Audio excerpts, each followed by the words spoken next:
El tema sobre la mesa con Raúl Frías Lucio. Bienvenidos al tema sobre la mesa de este miércoles, este día. Y hay tema que, bueno, le vamos a comentar a ustedes, estaremos analizando esta crisis en el Tribunal Electoral del Poder Judicial de la Federación. ¿Sí? Una nueva crisis en esta institución que será la responsable de calificar, de darle validez a la elección importantísima del próximo mes de junio del próximo año 2024. Estamos a 5 meses, Víctor. Estamos a 5 meses de esta jornada electoral, la más importante, la más grande, donde los mexicanos vamos a votar por presidente, por senadores, por 9 gobernadores, por diputados federales, diputados locales, presidentes municipales, más de 20,000 cargos estaremos votando.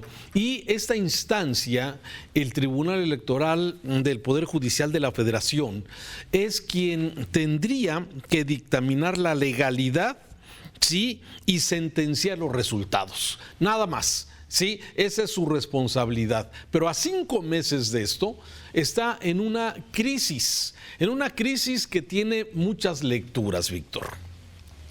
Así es, mi querido Raúl, un asunto no menor que no puedo menos que evocar esa figura de qué pasa cuando intentas cambiar de caballo a mitad del río, ¿no? Prácticamente es lo que está ocurriendo si nos atenemos a esa figura que tú señalas en este momento y que es real. Una crisis que no es nueva, Raúl. Debo decirte que el Tribunal Electoral o el Tribunal Federal Electoral ha vivido muchas crisis, resultado de varias situaciones. Es más, en lo que va del sexenio han cambiado 4 presidentes. Así y en todas han sido señalamientos, acusaciones, grillas internas, y lo que ahora está ocurriendo, sinceramente a mí se me hace poco menos que penoso y vergonzoso. Para ministros o personajes que deberían de ser rectos y transparentes a cabalidad, lejos de cualquier escándalo de este tipo o de otro, porque finalmente nos va en juego eso precisamente, el factor credibilidad en uno de los procesos electorales más complicados, tal vez el más complicado ahora sí, en el sentido estricto que hayamos tenido en el México moderno. Entonces no es poca cosa lo que ahí pasa, como tampoco es poca cosa el comportamiento tan poco serio y ético que han tenido, yo te diría prácticamente todos ellos, No solo es el caso del ministro Reyes Rodríguez Mondragón, sino también de los otros con sus papelitos que parecen adolescentes de secundaria peleándose y viendo a ver cómo te quito y dónde me pongo y a quién pongo. Penoso por iniciar la plática, Raúl. Sí, pero a ver, desde luego tienes toda la razón en estos comportamientos, en que esta crisis ha tenido ya antecedentes, en donde tenemos también un tribunal incompleto, porque solamente hay 5 de los 7 magistrados que lo conforman, y aquí hay responsabilidades, ¿sí? Porque desde octubre no tenemos esos 2 magistrados que deberían de complementar este grupo, como por un lado. Por otro, sí, las grillas internas, los intereses, hemos visto ya a lo largo de muchos años cómo también las decisiones que toma el INE, como digamos el órgano organizador de esta elección, sí, muchas veces las decisiones que toma el INE son contrarias a las decisiones del Tribunal Electoral. Y el Tribunal Electoral, sí, es la última instancia donde ya sus decisiones son inapelables, es decir, lo que diga el tribunal es lo que se hace. Y esto, a través de los años, hemos visto también pues puntos de vista diferentes, ¿sí? Y que ahorita vamos a comentar algunos de ellos. Pero yo me pregunto, Víctor, de todo esto, ¿quién gana? ¿Quién pierde? ¿A quién le conviene que haya esta crisis en el Tribunal Electoral? ¿Desde dónde está fomentándose este tema, esta crisis? Porque el Tribunal Electoral entra también en la figura de lo que ayer comentábamos aquí en el tema sobre la mesa, de estos órganos autónomos incómodos a esta administración, como el INE, como el Instituto de Telecomunicaciones y también este tribunal. Incluso, además de que Morena, que es, digamos, que tiene mayoría en el Senado, no ha generado la elección de más de 139 funcionarios que siguen pendientes. ¿Por qué lo está haciendo Morena? ¿Por qué de alguna forma ha detenido los nombramientos de tantos funcionarios de diversas dependencias, pero entre ellas los 2 magistrados del Tribunal Electoral desde octubre del año pasado? Ese por un lado, pero por otro, también la reducción del 20% de su presupuesto al tribunal, sí, también pues que merma sin duda parte de la parte operativa de este tribunal. Entonces, a ver, sí, creo que los magistrados tienen gran responsabilidad en estos pleitos de entre unos y otros, de acusándose de unas cosas y otros, pero también hay elementos externos, Víctor, que están totalmente de acuerdo en este tema. Claro, totalmente de acuerdo. Y mira, si somos maliciosos y no necesitamos tener mucha inteligencia ni información para entender que el Ejecutivo, el Gobierno Federal, el presidente Andrés Manuel López Obrador ha mantenido una intención muy clara de crear en el imaginario de todos nosotros que esas instituciones no solo son caras, sino que son manejadas por élites clasistas, distanciados, integrados por supuestos modelos gurús. Que no sirven para nada. Que no sirven y que son excesivos y que le quitan a la democracia. Esa es la imagen que el presidente nos ha querido vender de estos organismos autónomos. Ahora bien, el asunto está, Raúl, en que es obligación nuestra, y creo que es parte de estos ejercicios periodísticos, ponerlo realmente en blanco y negro esta situación. O sea, entiendo que el presidente busca jalar agua para su molino. O sea, lo que él quiere es controlar de algún modo y no tener estorbos en lo que él considera el proyecto de consolidación de la Cuarta Transformación. Como también es cierto que debemos de pelear mucho por la autonomía y la independencia de estos organismos como sociedad, porque mucho nos ha costado. Entendemos que estas independencias y autonomías son parte de esos pesos y contrapesos que se necesitan para que una democracia funcione. Pero también entra otro tercer elemento, Raúl, la necesidad también de ver hacia adentro y decir, ok, respeto tu autonomía, respeto tu independencia, pero también tú tienes la obligación de ser muy eficiente, muy transparente y muy limpio en lo que estás haciendo. Porque la autonomía también tiene una responsabilidad, la independencia también conlleva una irresponsabilidad. Y lo que hemos visto, Raúl, independientemente del pleito del presidente, es que muchos de estos organismos se manejan de una manera muy sucia. Sí. Hay muchos intereses raros, Raúl. Oye, eso que se dio a conocer de que cada magistrado tenía para su servicio 9 vehículos, es una muestra. Sí, a ver, es un exceso. No se puede. Y eso por señalar algo. Desde luego, a ver, la crisis que se genera hoy en el Tribunal Electoral parte, aparte de las grillas internas entre los propios magistrados, los 5 magistrados, pocos y peleados, ¿sí?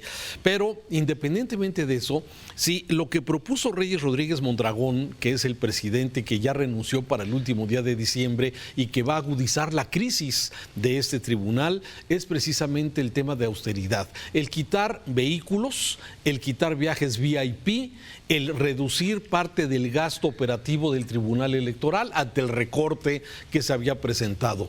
Y eso, bueno, entre otras cosas, fue la razón por la que los otros 3 magistrados le piden la renuncia porque no están de acuerdo con sus decisiones administrativas. Sí, y bueno, esto lógicamente es lo que Perdón que te interrumpa. Recorte de recursos, como bien tú lo dices. Sí. Presiones administrativas.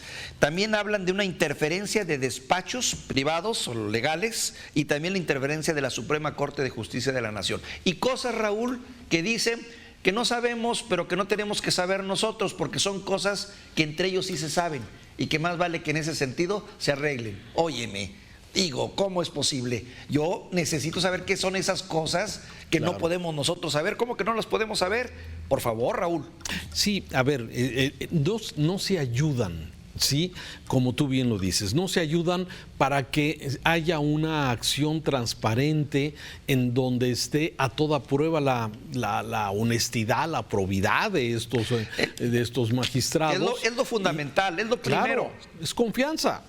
Es confianza. Confianza, Víctor, por ¿sí? supuesto, confianza. Entonces, por eso insisto, o sea, ellos no se ayudan, pero también los elementos externos, ¿sí? El mantener Sí, un también. tribunal incompleto, el quitarle presupuesto, el catalogarlos como parte de estos organismos que no sirven para nada y además gastan mucho. Que es cierto, ¿sí? Entonces, bueno, todo esto, de alguna forma, forma parte de esto. Ahora, lo preocupante dentro de esta crisis, ¿sí?, que hay, es que estamos a 5 meses de la elección. Y esto, bueno, pues ayuda. Debería de dar una... Es preocupante porque este tribunal pues es el que va a calificar la elección, debería de dar la certidumbre política necesaria y no lo está dando. Y desde el poder pues también, ahí te va, le seguimos atizando todavía este asunto. Entonces, la pregunta que yo hacía en un principio de este tema sobre la mesa es, sí, los magistrados no se ayudan. El tema de las denuncias, las acusaciones de acoso y todo lo que de alguna forma ha surgido entre estos 5 magistrados, ¿sí?, no ayudan precisamente. Y por otro lado, estos ayudas externas, sí, para que estos organismos de alguna forma pues tengan este señalamiento de que no sirven para nada. Y eso es lo más delicado, porque se está mermando la confianza. Imagínate tú, y es un caso hipotético, que la elección del 2024 esté cerrada, que entre Xóchitl y Claudia, si es que ellas llegan a ser finalmente las candidatas de estos 2 frentes y algún tercero que surja, es mínima la diferencia, ¿sí? Ahí es donde la autoridad, ¿sí?, tiene que fajarse y tiene que ser escrupulosa en poder determinar, ¿sí?, quién es el ganador. Ahora, si la diferencia es amplia, pues no va a haber ningún problema, Víctor, o sea, eso lo sabemos, pero si esto se empieza a cerrar y crea esto, se necesita precisamente la certidumbre de un organismo como el INE y también de un tribunal que dé el veredicto final de una elección. ¿De qué tamaño estamos hablando? Por eso es preocupante que algunos de estos magistrados se reúnan en lo obscurito, en cenas con diputados de Morena, otros que le quieran hacer el juego o que estén haciendo lo que muchas veces pasa, que no sean precisamente los intereses de México ni los intereses del país lo que estén cuidando, sino sus propios intereses particulares, ¿sí? Entonces, me parece que ese es la más delicado del tema de esta crisis del Tribunal Electoral, la creación de falta de confianza en un organismo que debería de tener,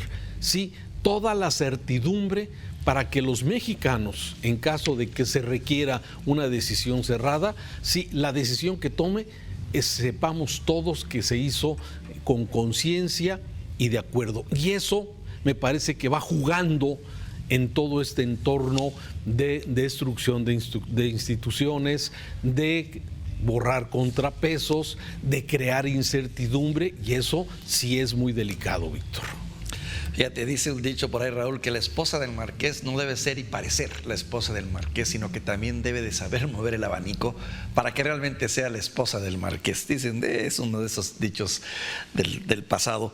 Pero bien lo dices tú y estoy completamente de acuerdo. Aquí el gran riesgo es que si el árbitro no tiene esa credibilidad, esa seriedad y esa probidad de la que estamos hablando, ¿cómo vamos a pedir o cómo se va a comportar nuestra clase política, que ya de por sí es muy dada a andar violentando las leyes, andarse brincando los estatutos y andar haciendo cuanta trapacería pueden, cuando no hay quien los frene ni quien los mida? Ya lo vivimos en las precampañas, en las pre de las precampañas, todos haciendo lo que querían hacer y siempre encontrando una justificación y una explicación para hacerlo. Ahora imagínate con un tribunal en estas condiciones en las que todos están encontrados y en las que la sospecha es de que se deben a grupos y se deben a otros intereses, amén de todas las corruptelas y todos los actos sucios que hacen y que también traen una triste memoria. Me estaba yo acordando de este señor, que por cierto nunca lo llamaron a cuentas, te acordarás, José Luis Vargas, el que le decían el magistrado Billetes. Famoso por sus viajes, por sus dispendios, por sus comidas a costa del erario en todo el mundo. por sus casas en el extranjero. Digo, ¿tú crees que va a haber confianza en una institución así? Caray. No, Digo, sin para duda. empezar, desmotivas hasta el voto, caray. Total. Y después, el papel de los partidos, y que también tienen mucha responsabilidad los partidos políticos en esto, porque son ellos los que han terminado imponiendo estos personajes. A ver, y eso es importante. Y yo me vuelvo a preguntar el tema del Senado. ¿Por qué el Senado no ha hecho estos nombramientos desde octubre? ¿Por qué Morena, de alguna forma, no lo ha promovido como, digamos, el grupo parlamentario que tiene la mayoría en el Senado? No calificada, pero sí tiene la mayoría. ¿Sí? ¿Por qué no se han hecho estos nombramientos? Pues porque va muy de acuerdo con esto de irlos debilitando. De por sí, con todos los temas que ya has tú mencionado, sí, el seguir debilitando estas instituciones me parece que es parte de esa estrategia de Morena de tratar de no nombramos porque el presidente pues no le gusta el tribunal, entonces lo dejamos pendiente, que siga corriendo, que se hagan bolas los 5 magistrados y el Poder Judicial, que es el que nombra a estos magistrados del Tribunal Electoral, el Poder Judicial, pues ya mandó las ternas, pero el Senado las tiene que aprobar. Y entonces, bueno, el Poder Judicial, pues también ahí está amarrado de manos, en el caso del Tribunal Electoral, pues sí, esperando que pues el Senado defina. Esa es una forma de mermar instituciones y mermar la confianza, Víctor. Y mermar la confianza. Tienes toda la razón, Raúl. De veras penoso lo que está ocurriendo. No solo es el TRIF, también en otra ocasión hablaremos. El INE anda por las mismas también, ¿no? Y no sé cuántos otros. Ayer hablábamos de cuántos organismos descentralizados que tienen independencia y autonomía están en este momento sojuzgados. Es cierto, aparte hay un gran pleito. Entonces hay pleitos sobre los pleitos y pareciera ser que cuando tú a la pregunta que dice Raúl directamente ¿quién gana? En este momento quien va ganando es el presidente, que todo esto se acomoda a su modelo. Si gana por la buena, qué bien para él, pero si no gana por la buena está dispuesto a arrebatar y para eso se está preparando el terrenito. Esa es la percepción que tengo, Raúl. Mala lectura, muy mala, bueno, no la lectura, muy mala la interpretación, desde luego, que se está haciendo de lo que se pudiera estarse gestando y que los mexicanos somos solamente espectadores. Nos vamos, Víctor, gracias, un saludo. Un gusto platicar contigo, Raúl. Sigue el análisis aquí en el Tema Sobre la Mesa, gracias. El Tema Sobre la Mesa con Raúl Frías Lucio.